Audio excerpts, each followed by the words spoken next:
performed, Jessie, I believe, in Berlin last night in every regard. Yeah, I'd literally, as soon as the athletics finished last night, there was a massive thunder and lightning storm, and it's affected all Wi-Fi, 4G, 3G over here, so I apologise for that. No, listen, absolutely fine. Dave, in the meantime, while the line is down, has been suggesting that Tom, I mean, yourselves, fair enough, but that Tom was out in the lash last night, which we've told him it was definitely not the case. But we don't know for certain. Jessie will have to confirm that. Right. How did you celebrate?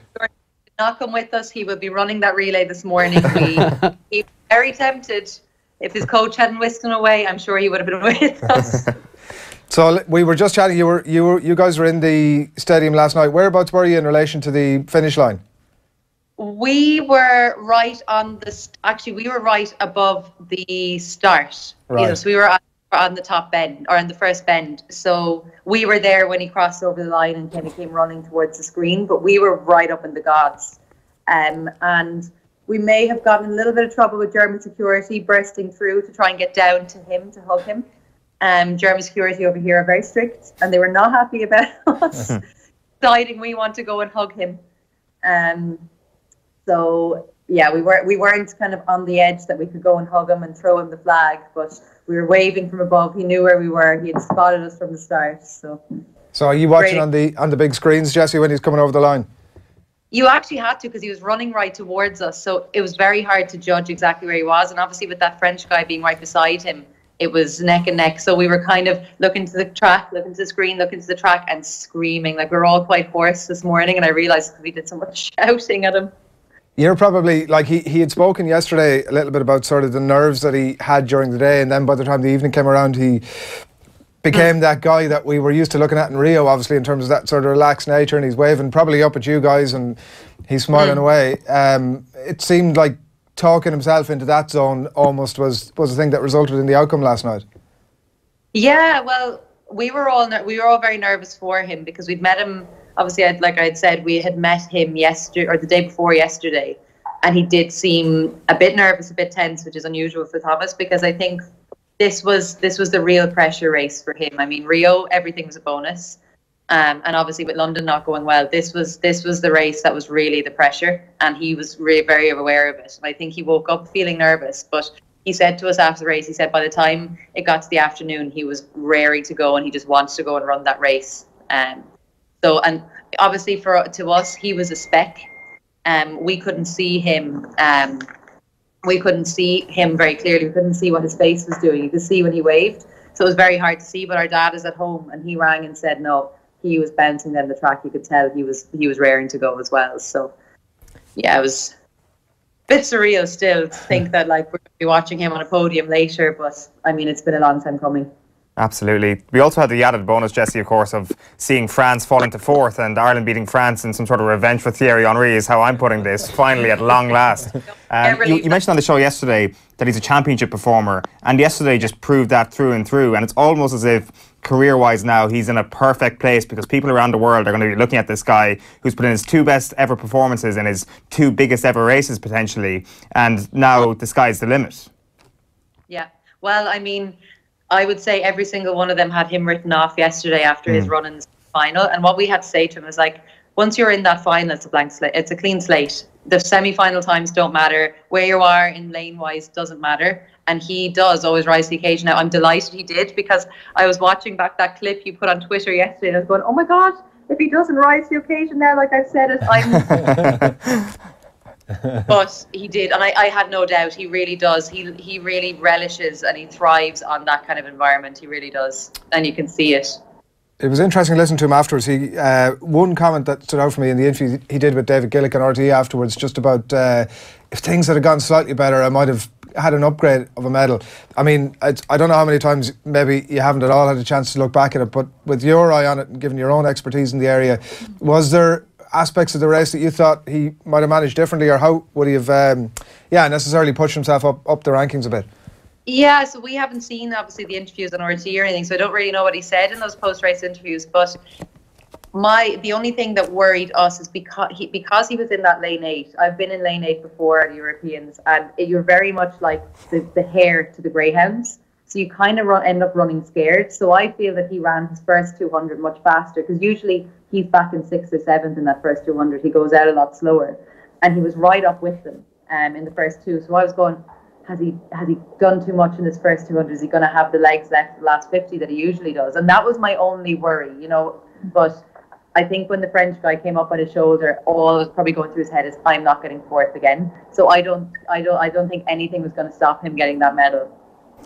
Jessie, it's Dave here. Does he strive, you know, is there a desire to achieve a level of consistency in his maybe more regular races and race meets like the Diamond League, etc., the Grand Prix?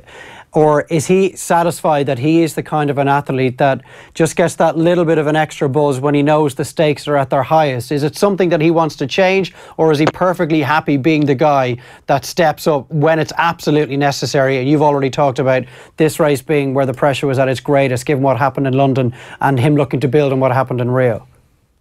Yeah, I suppose I can't really answer for Thomas on his, like, what he would think on that. I don't think he's ever going to be happy. He doesn't want to be the guy who just performs the championships. Obviously, you want to be the performer. You want to be the person that someone fears every time you step on the track. I think he is. I just don't know, is it just that championship environment that just brings out that extra little edge, and having, you know what it is? I think it's having all the Irish in the stadium all the time, which you don't tend to have at the Diamond Leagues, because like some of his best races have been at like the Morton Games in Dublin. I think he really thrives on having all the support and those Irish flags and people cheering for him, and there was an awful lot of that yesterday, and maybe that's it now. Obviously I can't answer for him. I'm hoping he's somewhere listening to this agreeing with me or going, shut up Jessie, what are you talking about? But I do feel that he really runs on that extra support, so everyone should start booking their plane tickets to Tokyo now. Is it does it help him in some ways though that, you know, if you produce the kind of semi-final performance that just does enough to get you into the final, and if you haven't been delivering a consistent set of times in the build-up to a major championship, when you are at that starting block, the guys inside and outside you, or obviously they were only in one direction with Thomas being in the outside lane yesterday, they maybe don't rate you, they maybe underestimate you a little, and that could cost them when it comes to those really close finishes that Thomas is regularly involved in these types of races. Yeah, I said it, that was the first thing I said in that semi-final. I said, Thomas, they're going to all have written you off. You know, and we were talking about it yesterday, that he was written off by all those other guys. He was out in lane 8, he ran a subpar semi-final, scraped in by the skin of his teeth.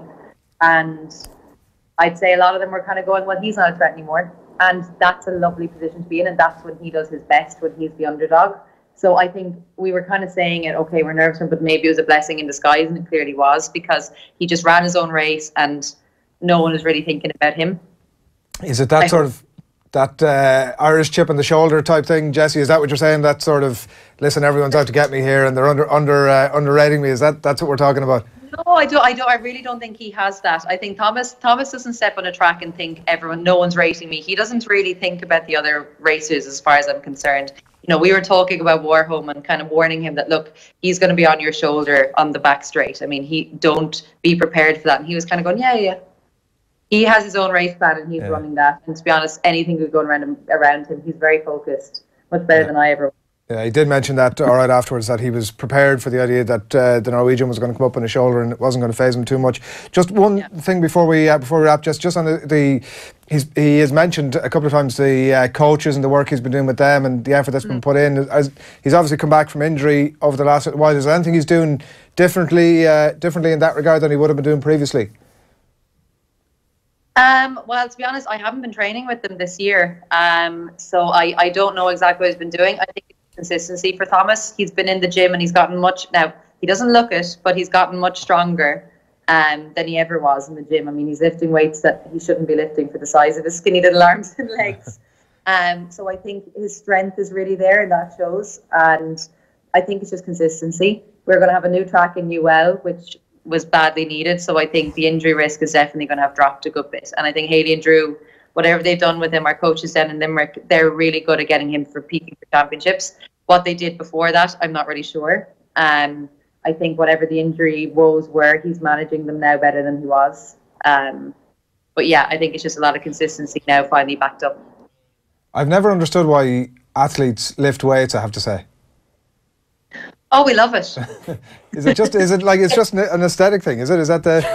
No, it's very much. An injury. It's a strength. It's an injury prevention. I would say none of it's upper body. If you see us, every day is leg day. Good stuff. Well, listen, I know it takes the heat off and you can probably relax and enjoy the relay, obviously, but maybe later on today as well. Well done. Yeah. Congrats to the entire family. Congrats to Thomas. You can pass those on for us, and I'm no doubt we'll catch up with you again soon. Thanks a million, Jessie. Yeah. Lovely. Thank you very much. Thanks a lot. Jessie Barr live on the line there from Berlin. What was outrageous about that? Power is very important. Where do you think the strength and the explosiveness comes from if you're not lifting weights? Legs. If you look at a 100-metre sprinter, I mean, their arms are nearly as big as their legs. Totally. I don't understand why. Because it's a full body. I mean, I do kind of understand why. I just power dynamic that needs to be going on there. Your arms are pumping. Your overall explosive strength has to be there. I mean, you could also say, why would a footballer ever lift weights? Why would a Gaelic footballer ever lift weights? A Gaelic footballer, because there's a physicality involved. You would require the sort of being able to shoulder somebody. What about your start? What about the launch you give yourself out of the starting blocks? Without understanding fully the technical aspect of it, I'm presuming that most of that has come from your legs. Most of it, but not all. Yeah. It has to be a full body thing. You don't need to look like Arnold Schwarzenegger is what I'm saying. They don't look like Arnold Schwarzenegger. Some of those 100-metre sprinters come on. But that's a 100-metre sprinter is quite different to the body shape of the 400-metre hurdlers. Well, it's the 100 metres I'm trying to have a pop off here. I mean... Okay, so every 100-metre sprinter who lifts the weights, that's purely for the look. But for the 400-metre sprinters, no, not quite. So you're saying if Usain Bolt just tone down a little bit, like Usain, listen, tone down a little bit. No, I'm just saying he doesn't need to look like Arnold Schwarzenegger. But he doesn't look like Arnold Schwarzenegger. A lot of those 100-metre sprinters. Arnold Schwarzenegger is top heavy. He's extortionately huge. Whereas Usain Bolt is all kind of, I don't want to use Usain Bolt as an example, but 100-metre sprinters, it's all kind of proportional, no? Justin Gatlin, you think that's a... Let's not use Bolt and Gatlin as examples here.